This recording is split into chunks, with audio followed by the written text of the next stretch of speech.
The servo stretchers arrived today, or as they're now called, servo travel tuners.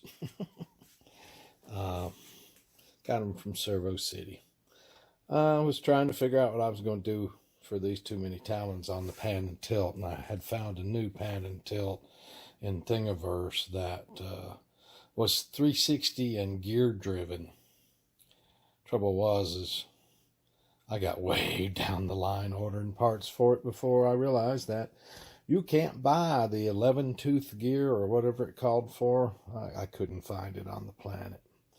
So I started making other plans. That's when I started doing up my old pan and tilt like I did on the original mini Talon.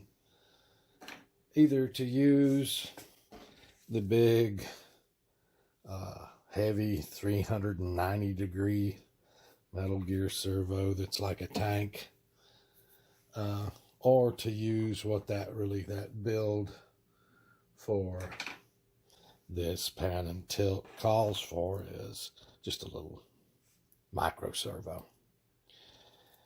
So I ended up deciding on ordering a belt-driven pan and tilt that'll be here. It uses exactly these servos. They're little Emax ES08 MD2s. I get them at Race Day Quads. But for Ardu, different than iNav, the belt drive does not give me 360-degree travel in Ardu. In iNav, you can do the equivalent of one of these servo stretchers or servo travel tuners in the software, which would be easy to do in Ardu also.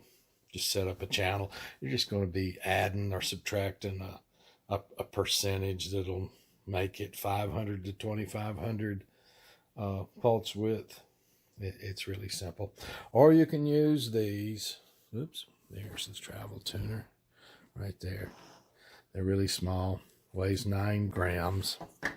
Not really much to it.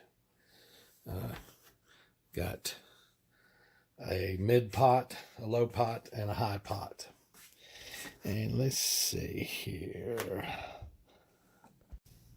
And if we use this little servo tester I have, you can see that the raw output of it is, let's see, it goes as low as 982 and as high as 1999. And you can see the travel on the servo over here. But if we go through the travel tuner, this is that same midpoint of about 1500. And we can go down now to 502 is what it says, and as high as 2500. So you can see there's when this is using the raw output of this, you get about 45 degrees right and left deflection on the servo for a total of 90 degrees total. And with the travel tuner in, you get 180. So this is the little servo. It weighs 9 grams. This one weighs 80. It's a tank. I mean, it's great. And honestly, the weight did balance out in the first mini Talon. I'm happy with the weight.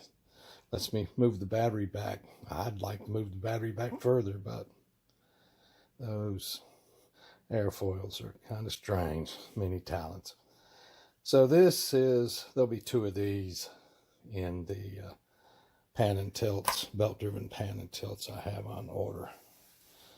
But that's the new, I haven't used these before, little called Servo travel tuners.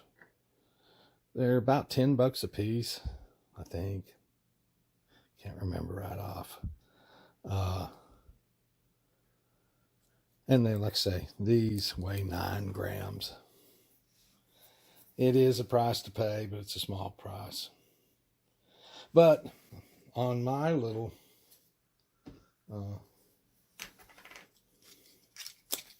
hand and tilt I was going to put together again, this one, the servo actually goes in that hole to finish up the tilt. And then the rotating base is 2 parts, an inner and an outer. But anyway, the servo travel tuner was going to give me 90 degrees left and 90 degrees right, but not anything behind that.